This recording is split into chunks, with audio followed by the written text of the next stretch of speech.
Lunes 10 de agosto y hoy estamos ya con el directo número 80, totalmente redondo, un número de esos mágicos que además encierra mucho que contar. 80 sesiones, 80 encuentros. Muy buenas, Lali, bienvenida. Muchas horas de vuelo en este espacio de red social online. Muy buenas, Víctor, bienvenido también. Y que, bueno, poco a poco va tocando a su fin, al menos en esta primera temporada. Ya os avisaré de cómo van las cosas. Vamos a invitar a que comparta con nosotros imagen y pantalla nuestra invitada de hoy, que será Aurdua y rápida a la hora de... Aquí la tenemos. Madre mía, qué guapísima estás. Muy buena. Muy buenas, muchas gracias. Madre mía, qué buen rincón, además, qué bonito, con todos ¿Has esos visto? libros. Sí, aquí hay libros, que me lo dijo el otro día mi padre. Estoy en el pueblo con mis padres, están los de la época de estudiante de mi padre, el plan de estudios de mi hermana, que es más mayor que yo, y el plan de estudios míos. Así que hay 3 planes de estudios a nuestras espaldas. 3 generaciones ahí de información, madre mía. Sí, sí, Maravilloso, maravilloso. Bonito, bonito rincón, de verdad. De esos que, desgraciadamente, me imagino que con el tiempo las siguientes generaciones irán desapareciendo, porque yo creo que poco a poco iremos más a lo digital y habrá cosas en papel, pero serán como los discos de vinilo, que sí, haylos, pero mucho menos de lo que sí. existieron. Bueno, a lo que vamos. Muy bienvenida, Muchas maestra. gracias. Bienvenida aquí a esta charla número 80. Lo sé, lo Casi sé. nada, 80, 80. Una pregunta antes de presentarte. ¿En diminutivo o en nombre completo? Juana, Juana, vale. Juana García. sí. Porque en WhatsApp te tengo como Juani y de repente al mirarlo ahora digo, uff, yo en el cartel le he puesto Juana, no ha dicho nada. No, no, Porque te es le paso Juana. para que lo revisaras. Sí, pues no me ha extrañado porque en mi casa siempre me llaman Juana y Ujú. me gusta Juana. Me gusta Guay, Juana. pues Juana García, que por si acaso hay gente que no la conoce, que sabemos que es difícil porque Juana es muy activa y muy activista en redes. Ella es chelista, pedagoga y además es una cosa que me ha encantado, gestora musical. Qué bien suena eso. Además, en los tiempos en los que estamos, qué bien suena y cuánta necesidad tenemos. Pues nada, eh, ayúdanos un poco, si quieres, Juana, a conocerte. ¿Hacia dónde van tus pasos? ¿Quién eres? ¿De dónde vienes? ¿A dónde vas? Pues mira, yo vengo de una familia, pues como ves, amante del aprendizaje y de la cultura. Ujú. Mis padres, ninguno de los dos son músicos, pero como muchos de los papás de los niños con los que nosotros trabajamos, pues decidieron iniciarme en la música porque consideraban que era bueno para mi desarrollo.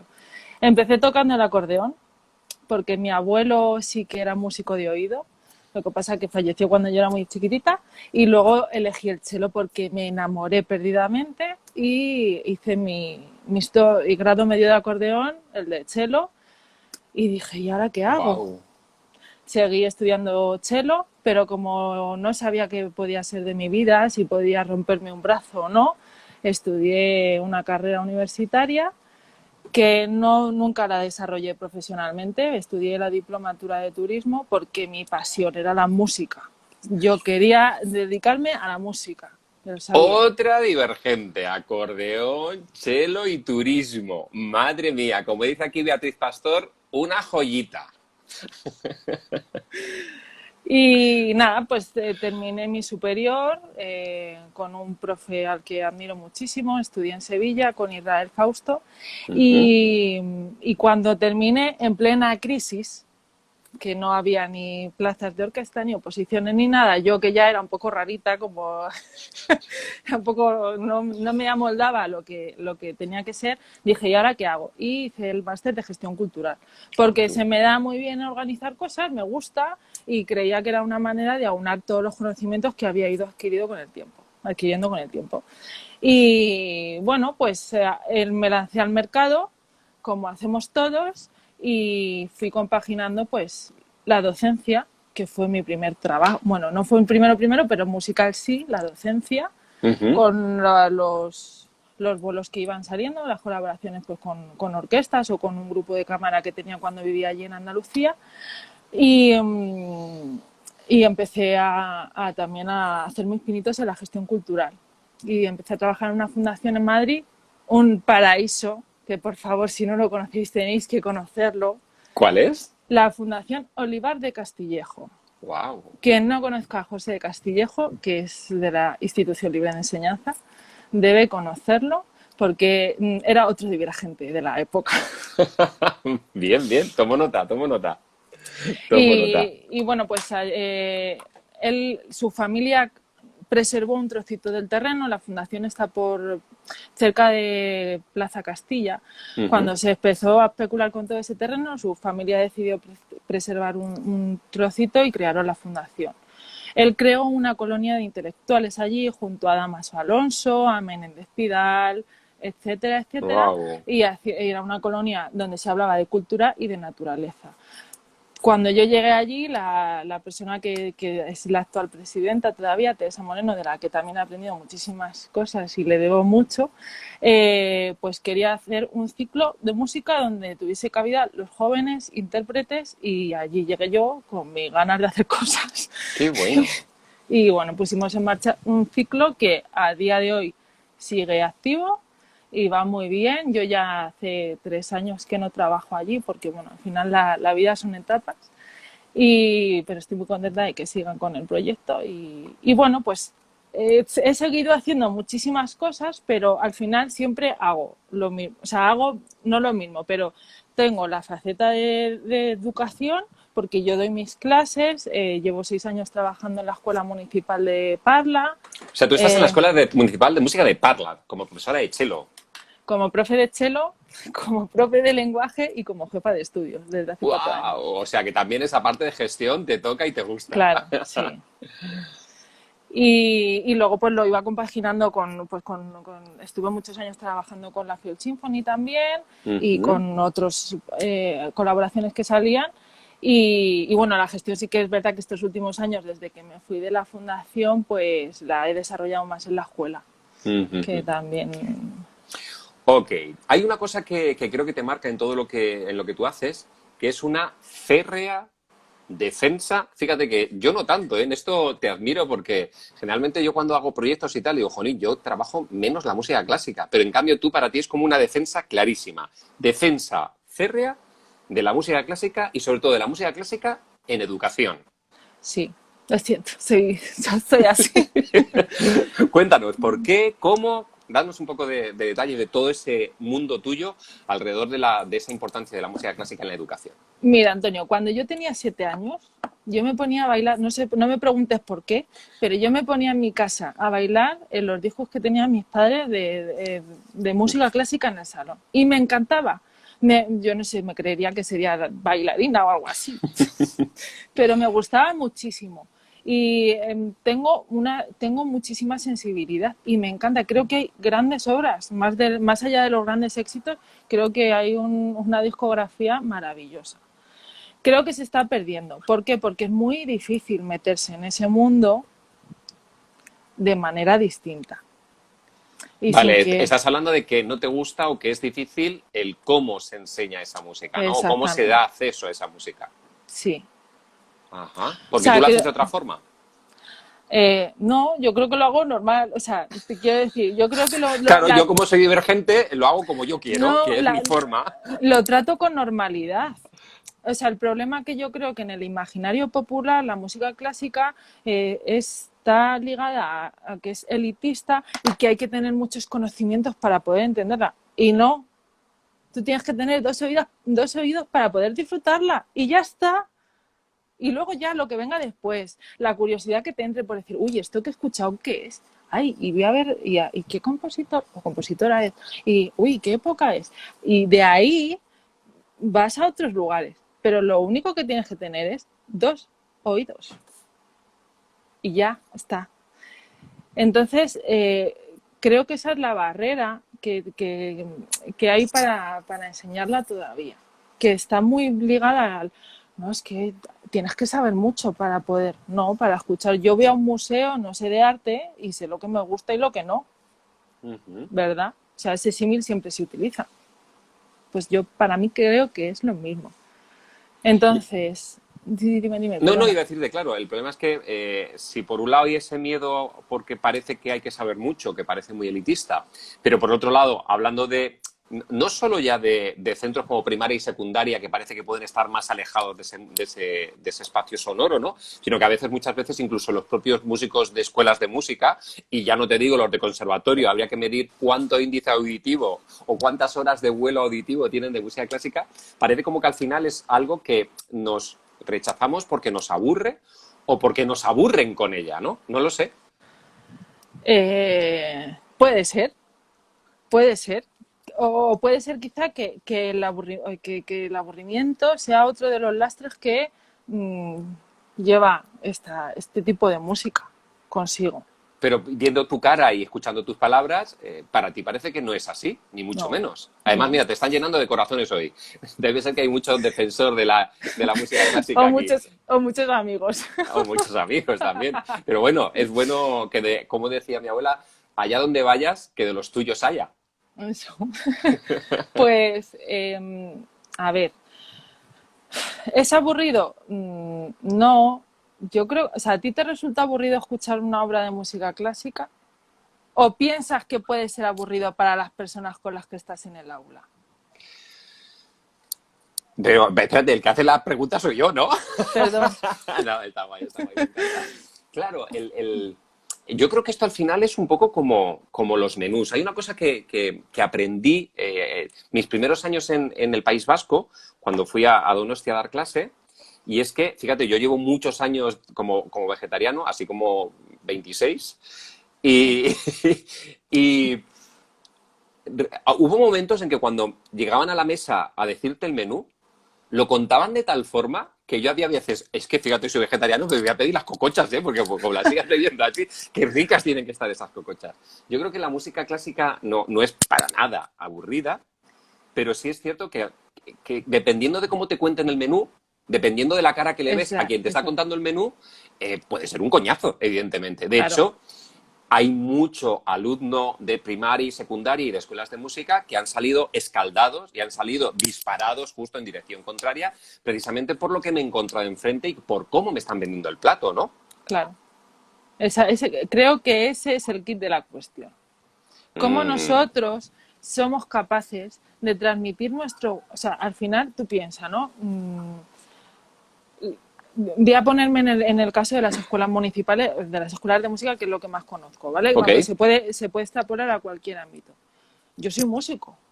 Yo me he formado como instrumentista. Yo me he Ujú. tragado horas y horas de repertorio y seguramente no conozca todo el repertorio escrito, por supuesto, porque el conocimiento es infinito.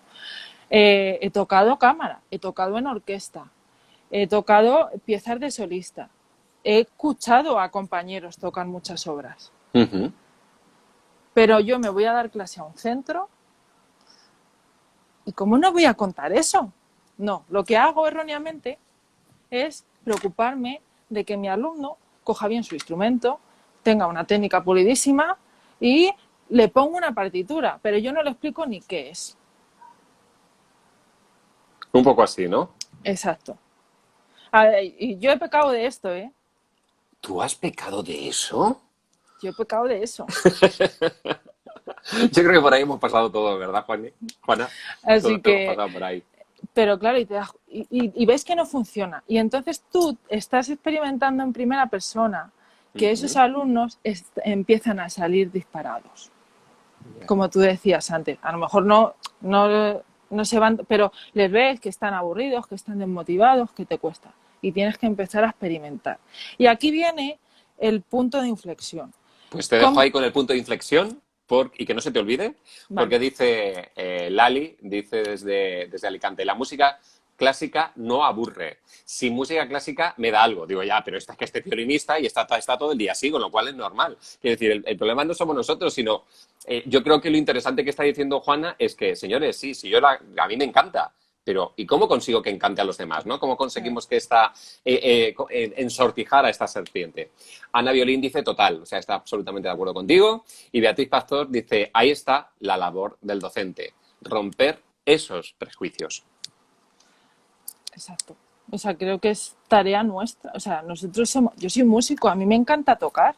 sea, yo sí que descubrí cuál era mi camino o dónde estaban mis virtudes para poder desarrollarme profesionalmente, pero a mí me chifla tocar y compartir música, aunque sea en un ambiente familiar, ¿sabes? Aunque yo no sea carne de cañón de orquesta profesional, pero me encanta. Yo quiero que ese mundo siga vivo.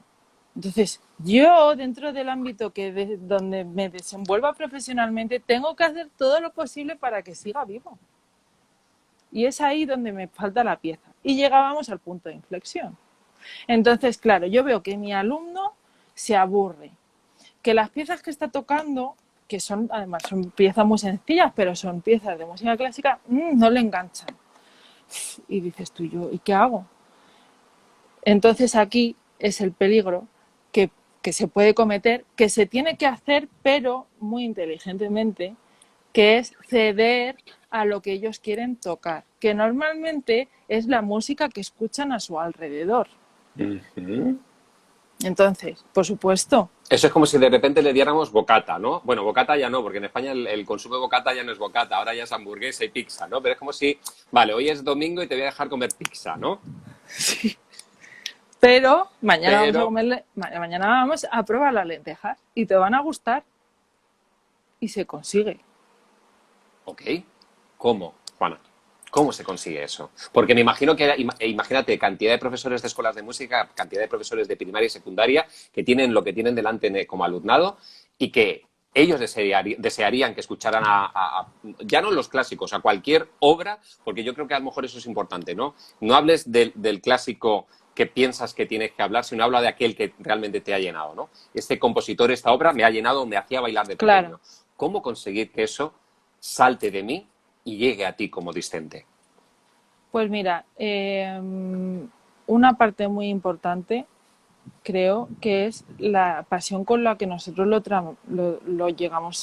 consigamos transmitirlo. O sea, y para eso tenemos que quitarnos muchos de nuestras barreras, de nuestras propias barreras,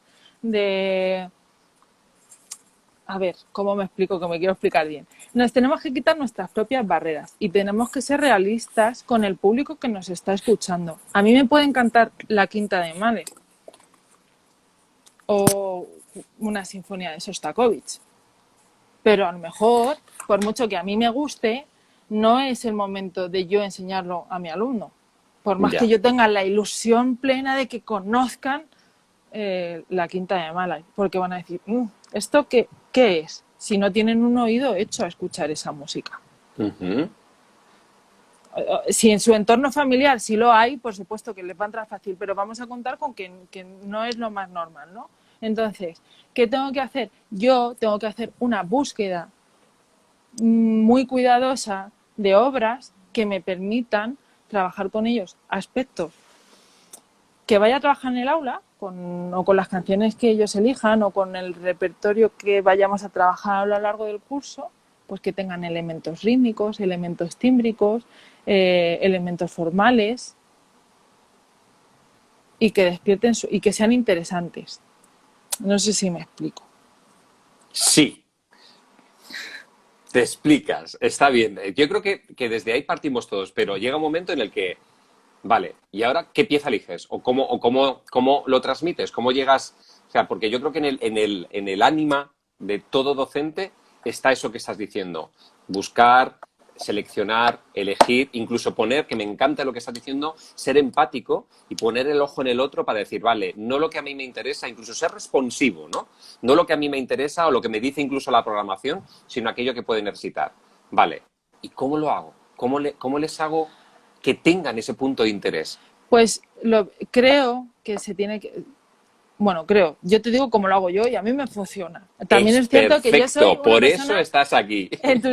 yo soy una entusiasta de las cosas que hago. Entonces, como me lo tomo todo con ganas de hacerlo, pues al final me suele cuajar, no siempre, pero normalmente sí.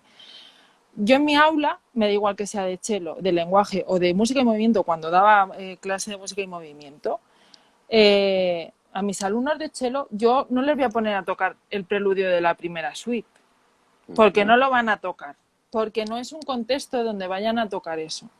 A lo mejor yo a mis alumnos de cello les pongo otro tipo de piezas o de arreglo de piezas de música clásica que sean conocidas y que luego ellos puedan escuchar. Imagínate, voy a hacer grandes éxitos para que todos el himno de la alegría, de la novena.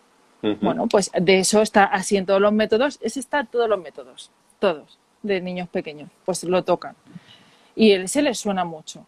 Pero luego de ahí les tienes que guiar inyectando las píldoras de curiosidad para decirle, uy, pues esto sale en una sinfonía de Beethoven. ¿Qué tal si la escuchamos? Mira, te voy a mandar un enlace y lo escuchas. ¿Cuál es la facilidad que yo me he encontrado, por ejemplo, este curso, aunque ha sido tan raro? Que como están tan ávidos y tienen tanta habilidad para las redes sociales, que se manejan mejor que nosotros, pues yo por ahí he tenido un filón con ellos. El último proyecto que hice con ellos en clase, antes del parón, fue el chelómetro. ¿Y qué era el chelómetro? El chelómetro. Concepto absolutamente nuevo para mí. Un chelómetro. Qué chulo que es. Pues es un sistema de recomendación. Todos conocemos la aplicación del tenedor, ¿no? Que tú dices, venga, voy a ver si hay alguna oferta de algún restaurante, voy a ver las críticas que tiene, no sé qué. Pues esto es parecido. Entonces yo lo que hacía era, seleccionaba obras de música clásica y les seleccionaba de todo. Una obra de cello, una obra de cuarteto de cuerda, luego les metía una de orquesta, luego también iba variando los compositores y las épocas. Les metía también música de compositoras, que ahora está muy, muy potente el tema y creo que también hay que conocerlo. De hecho, me lo pidieron ellos. Wow. Te estoy hablando de niños de 10 años. ¡Guau! ¡Qué bien! Cómo me gusta ese dato. Entonces, yo cada semana les ponía... Esta es la audición que tenéis para esta semana. Se lo ponía en vídeo para que ellos también viesen cuáles son los códigos, ¿no? Dentro del escenario, y les daba unas pautas y ellos lo tenían que valorar con estrellas y luego tenían su apartado de opiniones. Claro. En plan entonces, Black Mirror, ¿no? Según iban viendo un poco sí. Entonces, es muy divertido porque son niños de 10 años, su capacidad lingüística es limitada, pero su interés es muchísimo. Porque se lo está recomendando tú, que eres su profesora, con la que tienen un vínculo emocional, si se ha sabido cultivar. Muy bien, ese dato, muy bien. Y lo que digas, tú vas a misa. Entonces, cuando yo les propuse esto, dije, venga, si lo hacemos, luego yo lo subo a las redes y así lo puede ver la gente y conseguimos que más gente escuche música clásica. Y fue cuando yo me creé el perfil de Instagram de esta cuenta de 3 más infinito. Entonces uno me decía, que yo me meaba de la risa, uno me decía, vale, pero cuando tengamos seguidores y haya dinerito, ¿qué vamos a hacer con ello? ¡Guau! Rápidamente la monetización. Sí, sí. Claro. Y yo les dije, bueno, de momento tengo 27, así que... Por aquí hay un par de comentarios curiosos que dice, a ver si lo encuentro, lo tenía aquí más arriba, dice, pequeño Mozart, Cristina Riu desde Lugo, dice, vamos, divergentes, la música clásica al poder. Ella también es una absoluta defensora de la música clásica. Y luego hay un comentario de Neuroplica que dice, creo que si transmitimos nuestra pasión y creatividad, está la magia de engancharlos. O sea, como dándote la razón, ¿no? Que depende mucho de cómo emites, ¿no? De ese emisor, no solo del mensaje, porque hay veces que nos preocupamos mucho de la calidad del mensaje y se nos olvida que un mensaje maravilloso con un mal emisor o escuchándolo mal, cuando hay interferencias, ahora que está muy de moda esto de las conexiones en redes, ves alguna entrevista en televisión que empieza y dices, vale, estará diciendo maravillas, pero no me entero de lo que está diciendo. Con lo cual es importante engancharles desde ahí, dice Neuroplica. Dice, los que trabajamos en primera infancia debemos incursionarlos en la música clásica de manera divertida. Ahora creo que si quieres abordamos ese punto de los peques, ¿no? De la primera infancia. Y vuelve a decir Neuroplica, para que se sientan motivados en los siguientes grados. Quiero decir, que dice que es muy importante ese inicio en la primera infancia para que después sea como más natural. Y 1, 2, 3, 4, Sofía García, dice, un enorme trabajón que en muchos casos no se valora. Bueno, al final no es que se valore o no se valore, al final es que tú seas feliz con ello, ¿no? exactamente. O sea, yo creo que el valor es tuyo. Y luego, Edu Music, o Eduse-Music, que no sé si sigue en Estados Unidos o ya vuelta a España, la luz se convierte en luz, la sombra en indiferencia. ¡Wow! Vaya frase, qué chulo. Sí, sí, qué poético. Qué Mira, chulo, o qué sea, chulo. rápidamente, antes de pasar a lo de la música clásica divertida, para que veáis que no todo funciona. Mi primer año, cuando yo cogí el aula de cello, porque yo empecé en Parla con todas las clases de música y movimiento. Había otra profe de cello que luego entró en un conservatorio, se marchó y yo me quedé con sus alumnos. Yo, amante de la música clásica y divulgadora férrea, pues cogí, les compré unos cuadernos de estos baratitos y les pegué fotos de chelistas, de grandes chelistas de la historia, porque yo quería que lo conocieran. Entonces me pegó un currazo ahí, no sé cuántos cuadernos con las fotos pegadas, con el comentario de quién eran, para que ellos Wow. buscaran. Mi interés era que ellos investigaran quiénes eran y escucharan alguna de sus obras. Pues eso fue un fracaso absoluto. Wow. Eso fue un fracaso. Pues bueno, pues ves que eso no, que te tienes que adaptar también, pues es lo que decía antes. Eso yo lo hubiese hecho, porque me encantan esas cosas, me encantan los cuadernos, me encanta investigar y escribirme mis notas y no sé qué, pero a ellos no. Bueno, o no a todos, por lo menos. O no a todos, pero eso, por ejemplo, pues fue entonces de todo se aprende, pero sin embargo, esto último sí que funcionó. El chelómetro, el El, chelómetro.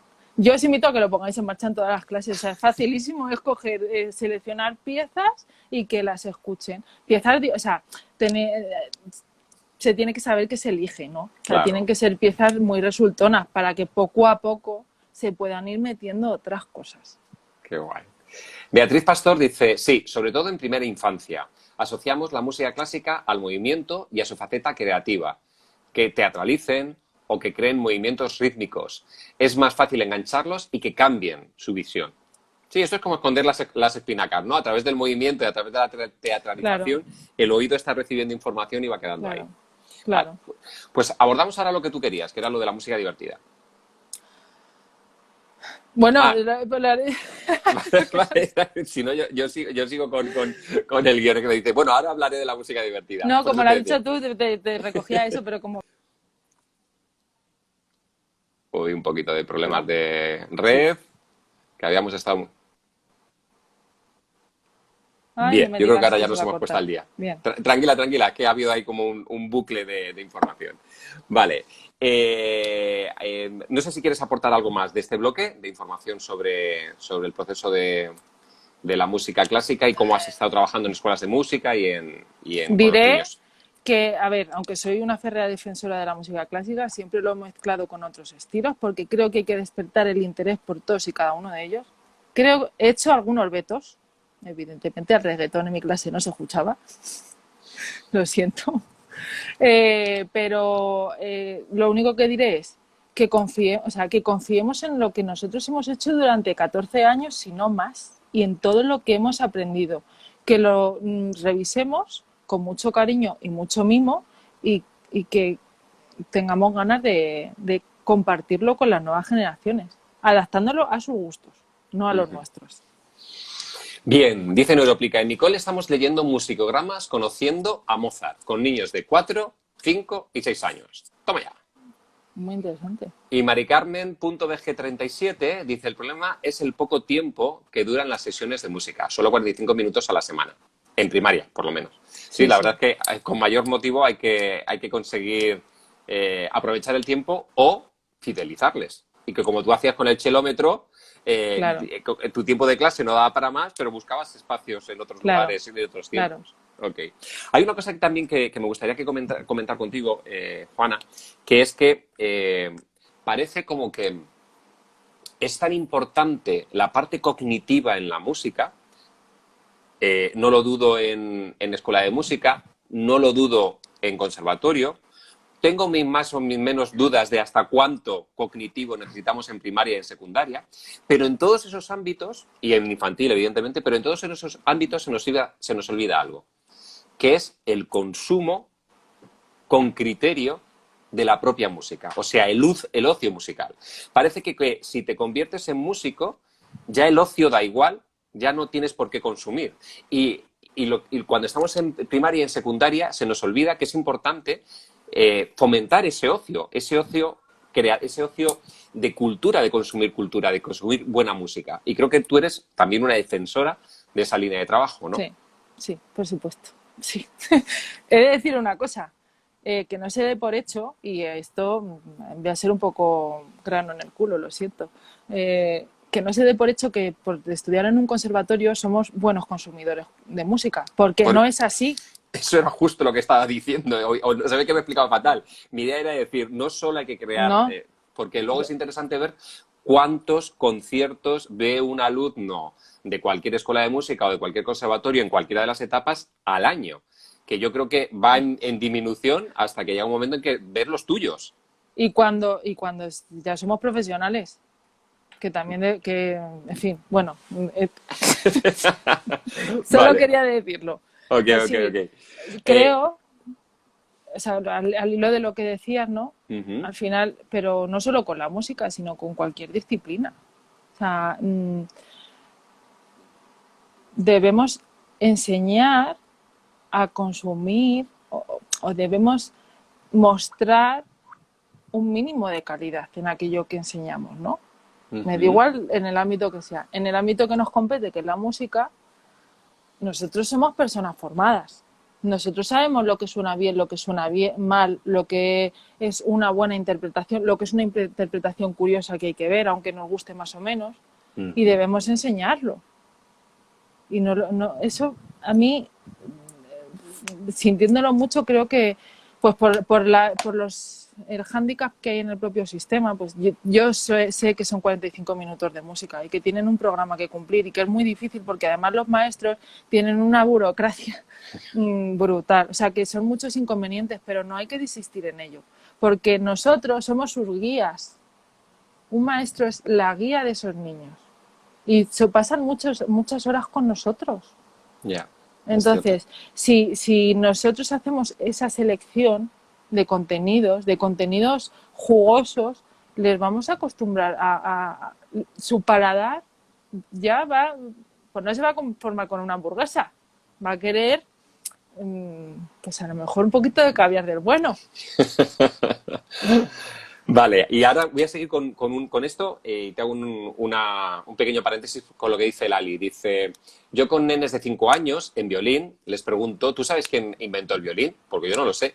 Y al día siguiente vienen con la respuesta diciendo que los papás les han ayudado, ¿no? Luego vuelve a decir Lali, con los compositores hago lo mismo. Pregunto sobre Mozart, quizá le cuento la historia y luego pregunto qué música habrá de él. Y vienen con alguna pieza. Es que eso lo veo. Ahora, esto me lleva a la palabra curiosidad, que es la que quiero que ahora me hables un poco de ella y cómo la trabajas tú. Porque además añade neuroplica. Así es, muy importante lo cognitivo, pero muchos profesores de música no saben qué hace la música en el cerebro. Y claro, tiene que ser de manera divertida, ¿no? Me refiero a la música en paralelo al desarrollo de los hemisferios, evidentemente. Pero no, en este caso, cuando hablamos de esa música, no es de la música solo cognitiva, sino lo importante de hacer música, ¿vale?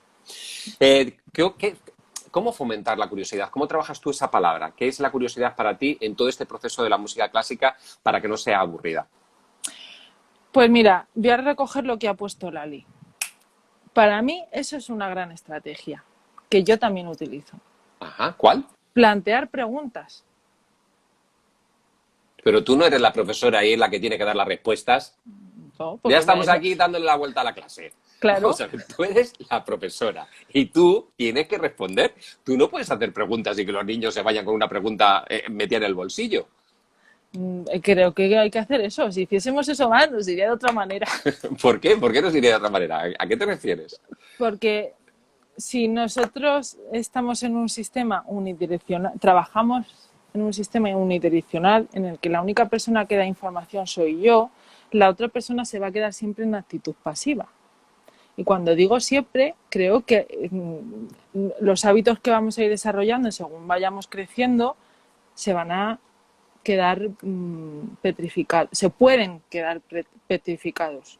Ujú. Pero si lo hacemos al revés, desde el planteamiento de la pregunta, va a pasar eso, que un niño de 5 años, aunque evidentemente le van a ayudar sus padres, pero un niño de 5 años ya va a conseguir, uno, involucrar a sus padres en el trabajo de buscar quién fue el constructor del violín, que también hace mucha falta en la unión, en la educación, ¿vale? Profesores, familias y alumnos. Pero si no le planteamos la pregunta, Antonio, no lo van a hacer. Entonces yo, por ejemplo, con las preguntas juego muchísimo. Y sé que la búsqueda puede ser limitada. Y ahí ya entro yo como docente para aportar más datos. Pero si yo se lo doy todo hecho al principio, no van a querer hacerlo. O sea que según tú hay que dar más preguntas y menos respuestas. Exacto. Y eso genera curiosidad. Yo creo que sí. A ver, Bien. no te puedo... Yo creo que sí. Bien. Yo no sé quién, yo no quiero jugar en un momento, tan solo estoy tomando nota porque me parece un tema muy, muy interesante. Ha habido varios comentarios de Lali, por ejemplo, que dice: los alumnos tienen que experimentar, de ahí lo de las preguntas. En Europlica está de acuerdo contigo. Dice Lali de nuevo: si les damos la respuesta, menudo aburrimiento. Bueno, Neuroplica dice que tiene razón otra vez. No olvidemos que SIMCs, mediadores, y ellos son los que deben gestionar y resolver. Que somos, debe ser. No olvidemos, es que el SIMC se me ha dejado loco. No olvidemos que somos mediadores y ellos son los que deben gestionar y resolver. Una forma de darle la vuelta a la clase. Muy bonito. La ley nuevo dice: los docentes hacen todo lo que pueden. Los docentes pueden completar un poco más el resto. Beatriz Pastor, totalmente de acuerdo. Neuroplica, colocarlos en situaciones de resiliencia. ¡Wow! ¡Qué bonito! Darles preguntas es hacer que se impliquen en el conocimiento. Vale, pues parece que vas a tener tu razón, Juana. Me gusta. Este directo no me está gustando nada porque está todo el mundo de tu parte. Muy mal rollo esto. Muchos no son amigos, ¿eh? Y dice 1, 2, 3, 4, Sofía García. Dice: demasiados conservatorios siguen anclados en el siglo XVIII. ¡Wow! Ahí tenemos otra brecha que abrir. Totalmente cierto, pero los profesores no somos del siglo XVIII. Ni los alumnos tampoco. Pues qué curioso que los profesores no sean del 18, que los alumnos tampoco sean del 18, pero que los conservatorios estén anclados en el 18. En algún sitio fallamos. Es muy complejo y ya con David lo has hablado muchas veces en los primeros directos, ¿no? Pero yo creo que se pueden hacer cosas dentro del propio aula. Ahí estamos, en ello. ¿Qué es el proyecto UTP? Perdón, vale. ¿Qué es el proyecto UNETP? Pues mira, el proyecto UNETP es un proyecto que hicimos, bueno, todos los años en la escuela. En el segundo trimestre hacíamos una semana cultural. Entonces, hace 2 años yo quería involucrar a todo el mundo, que todo el mundo estuviese subido a un escenario haciendo música a la vez. Cuando dices todo el mundo, hay todos los alumnos. ¿Una numerología? Hablamos de... Fuimos 200 y algo. Wow. O sea, quitamos toda la parte de música y movimiento. O sea, estaban incluidos los que ya estaban cursando instrumento. Los de música y movimiento y estimulación no, porque eran muy chiquititos. Entonces, el proyecto UNETP quería fomentar la unión entre los docentes, las familias y los alumnos. Ajá. Entonces, durante todo el trimestre, y gracias a la ayuda de mis compañeros, que por aquí he visto algunos, por ejemplo, Beatriz Pastor es una de ellas. O sea, que tú trabajas con compañeros. Sí. ¿Y los compañeros trabajan contigo? No todos, pero sí. O sea, que cuando te pones a trabajar contigo no eres tan borde como en esta charla. Es broma, perdona. Nada, Guay, nada. O sea que te pusiste a trabajar con compañeros, ¿no? Y que gracias a eso... Yo solté una idea y evidentemente, pues esto también se ha hablado mucho en este contexto, ¿no? Es difícil y más en un contexto como una escuela de música, que no todos los profesores van las mismas tardes, ni tienen las mismas circunstancias, pero se puede hacer. Hay que saber, pues también, cuál es el material humano que tienes para desarrollarlo. Entonces yo dije, yo quiero hacer una semana cultural en la que involucremos a todos los alumnos involucremos a las familias y consigamos que todos participen en las agrupaciones. Porque uno de los hándicaps que teníamos en la escuela es que ninguno de los niños, que gran parte de los niños no se apuntaban a las agrupaciones porque no tenían tiempo, porque tenían otras extraescolares, porque tenían muchos deberes. Entonces iban a la clase de instrumento y ya está. Iban a la clase de lenguaje musical, que era un suplicio, que luego ahí también hicimos nuestros cambios. Entonces yo quería que fueran a las agrupaciones porque iba a ser eso lo que les iba a hacer cambiar su chip. Ujú. Entonces elegíamos a una figura, ¿vale? Yo elegí a Bernstein porque creo que es una figura que todos tenemos que conocer. Fue un gran divulgador, aparte de un grandísimo músico y compositor. Elegí a Bernstein, me nutrí mucho de sus conciertos para jóvenes. Hicimos arreglos de West Side Story, de los grandes números del musical, adaptados a los niveles de los alumnos, para unir la orquesta, el coro, Wow. la escolanía, la big band y la chiquibanda. No todos participaban en todo, pero bueno, al final sí que en América participó todo el mundo, pero en el otro resto de números que se hizo no. El profe de orquesta, Jordi Hidalgo, hizo los arreglos, que se pegó un currazo, yo me encargaba de toda la coordinación de todo. Bea preparó vocalmente junto a los profes de lenguaje a todos los chicos y luego cada profesor de instrumento en su aula durante todo el trimestre preparaba las obras de orquesta. Entonces lo que ellos tenían que saber era, mira, tú tienes una responsabilidad, vas a tocar en grupo, entonces tú tienes que hacer tu parte, que es trabajarte estas partituras y si no te las trabajas, pues a lo mejor no puedes participar. Y hubo muy buena respuesta, hubo muy buen trabajo por parte de los profes y hubo muy buena respuesta. La gente salió encantada. O sea, la verdad es que fue una experiencia muy bonita. Y este año lo íbamos a hacer con David Bowie, por cambiar un poco de tercio, pero bueno, se nos chafó la cosa, no sé por qué. Más adelante vas. Esto es cuestión de que todavía tenemos que aprender muchas cosas en casa y por eso no podemos salir. Sí. Pero en algún momento volveremos a salir de casa y a ser felices viéndonos la cara al completo. Dice Neuroplica que es verdad, que está de acuerdo contigo y que no te conoce. Dice que escribe de Colombia, con lo cual simplemente es que está de acuerdo contigo. Con lo cual, saludos a Neuroplica y saludos a Colombia. Beatriz Pastor te defiende y dice, hombre, claro que trabaja con compañeros.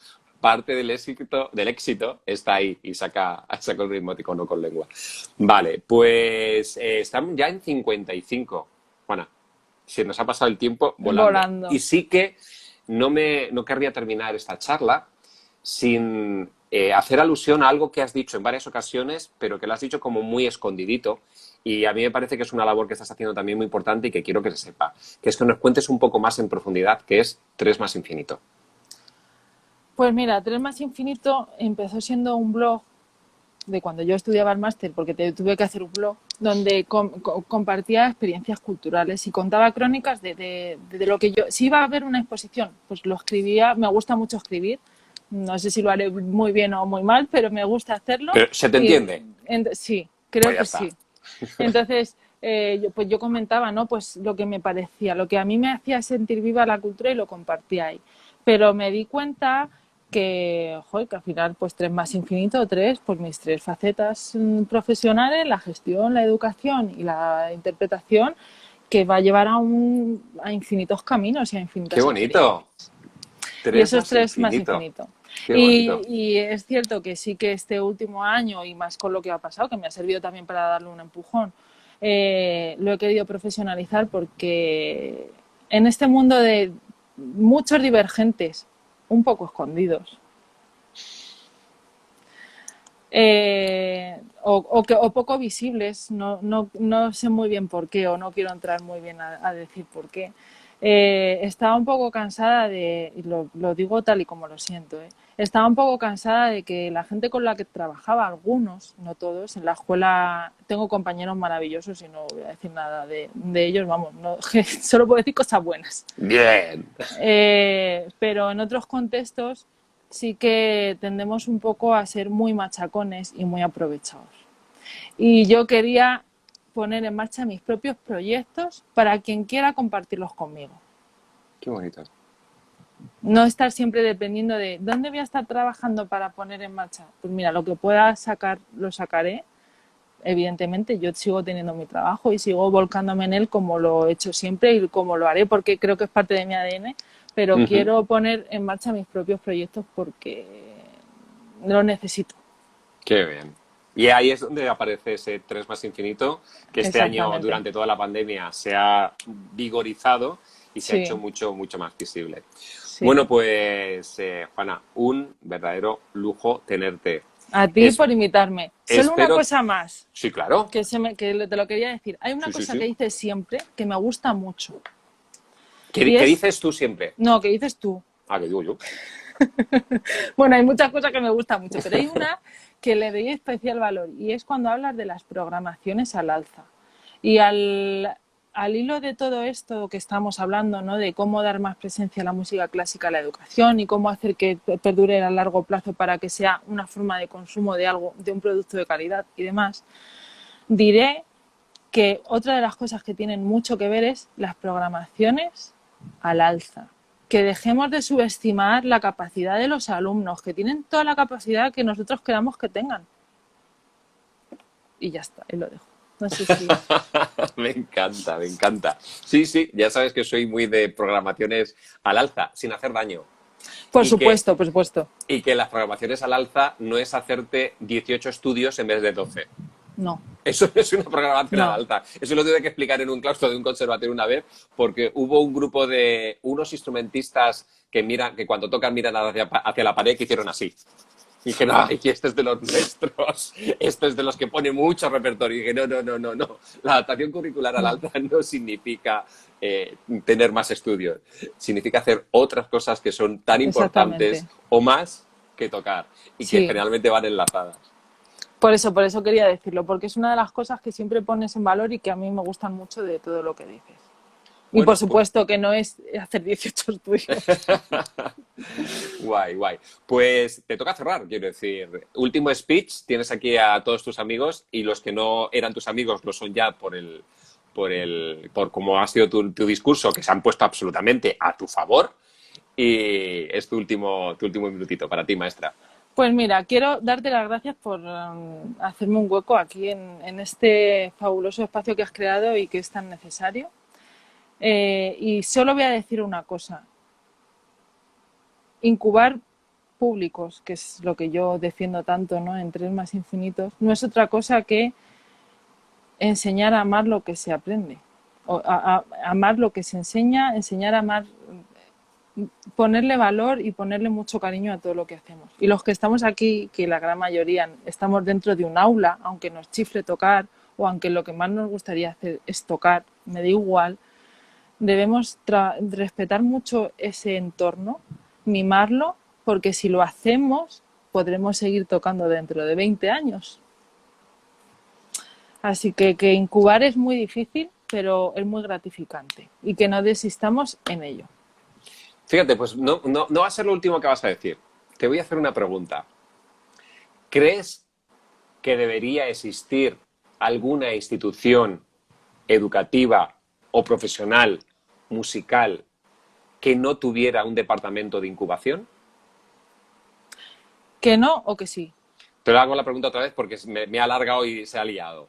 ¿Crees que cualquier estamento educativo musical o cualquier estamento profesional musical, ya llámese orquesta, llámese televisión española, debería tener un departamento de incubación musical? Sí, y los hay. Y los hay porque todas las instituciones tienen un departamento educativo. El problema, y están haciendo cosas maravillosas, no quiero que se entienda mal. El problema es que eso no llega a todo el mundo. Porque no todo el mundo tiene la misma capacidad adquisitiva. Entonces ahí viene bueno, esto nos daría para otra charla, pero ahí viene la diferenciación de proyectos sociales y proyectos divulgativos. Y yo creo que tenemos que intentar que esas dos ramas que tienen que seguir existiendo hagan esto y se unan. Pero existen, las incubadoras existen, se llaman departamentos educativos y existen.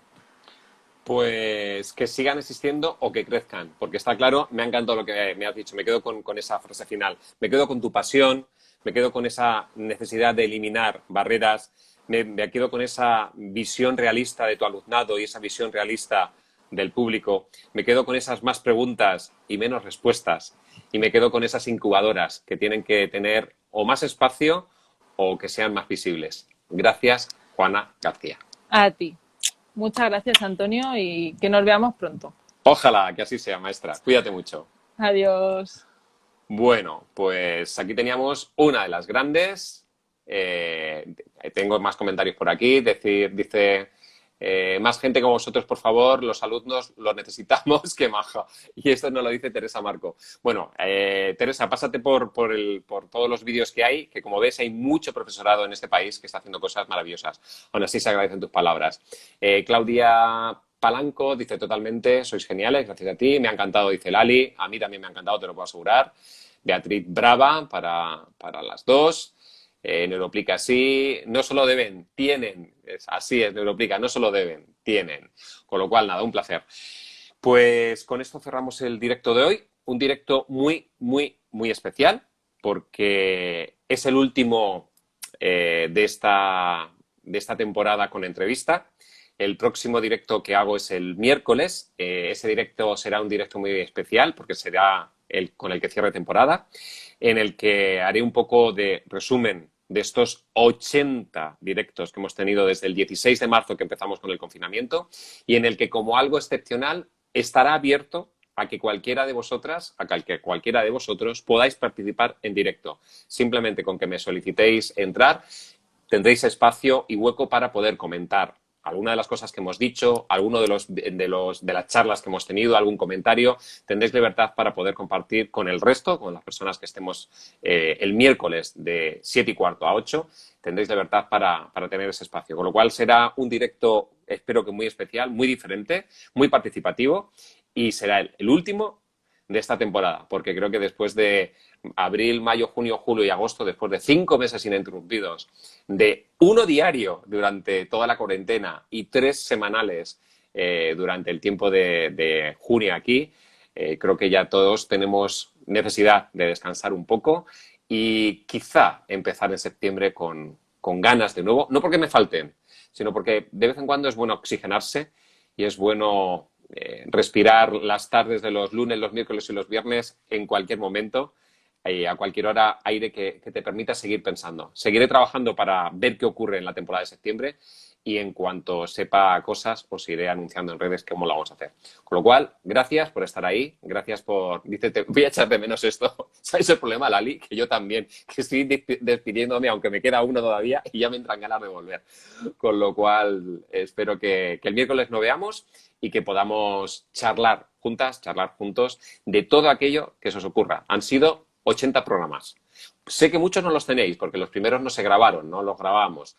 Hay, creo que subidos al perfil de IGTV, hay como 32, 33 y luego en mi perfil de YouTube también hay algunos que no están subidos todavía al perfil.